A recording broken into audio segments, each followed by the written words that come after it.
I'm going to share a video that I saw on Rumble today, shared by Dinesh D'Souza. I watch a lot of his content, it's very good. He offers very intellectual and logical breakdowns of what's going on in the world, which is rare in the current political climate. So, the reporter in this video asks a question. It says, if Trump is xenophobic and racist for travel bans, and I'm paraphrasing, this is the essence of what he says. If Trump is xenophobic and racist for travel bans, what is Biden for travel bans? Quite a reasonable question, because Biden's gone on to put travel bans in place exactly the same.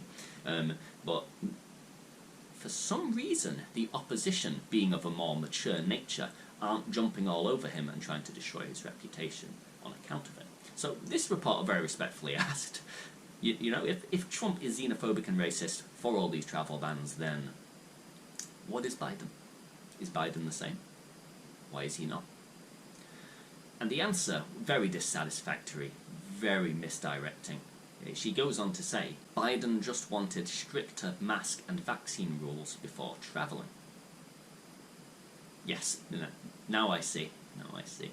The virus is a matter of sex and race, as is everything else. So, I'll share the video with you, let you see what I'm talking about.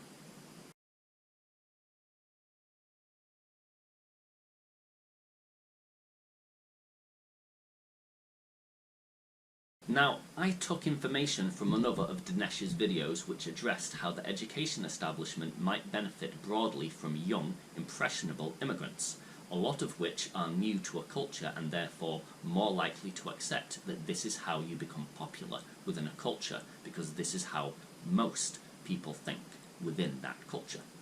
Now, why might minority immigrant youths be more impressionable than comparatively impressionable youths that thrive on information that makes them more acceptable in the eyes of others? Because they have a referential handicap in comparison to those that have grown up in a society and can say from personal experience what is actually there in the environment.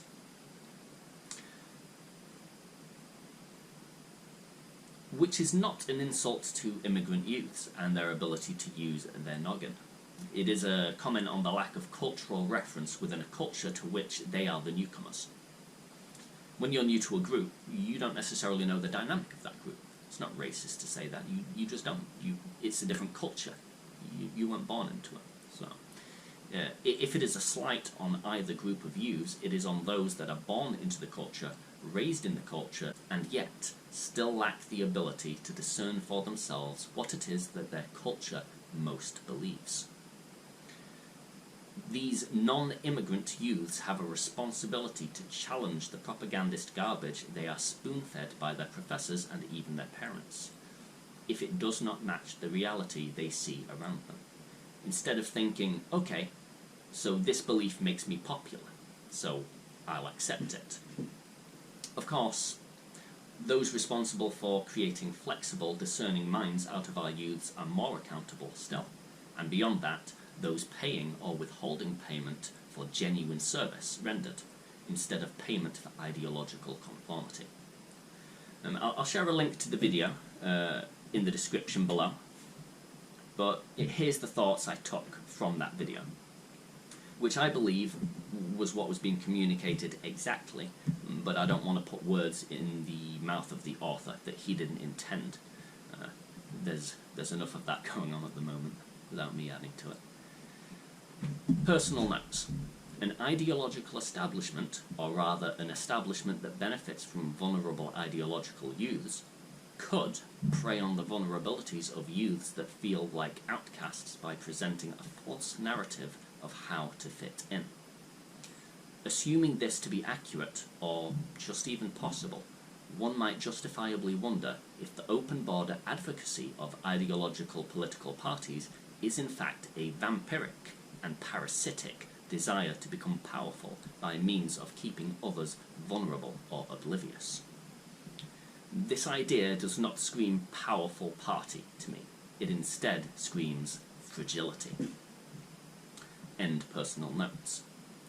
So in the other video, the one that was shared at the beginning, the opening of this video that you are watching, we see that the lady on the stand doesn't answer the question of racial-based slurs, xenophobic-based slurs.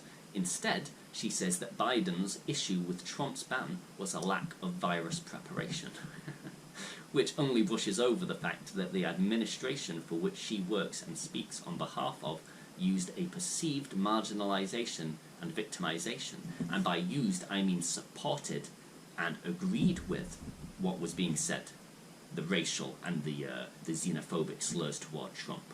Perceived in the minds of unsure, vulnerable individuals, or individuals fragile enough to require that their worldview be accepted by all others. They did this to push political agenda when these irrational slurs worked to their own advantage.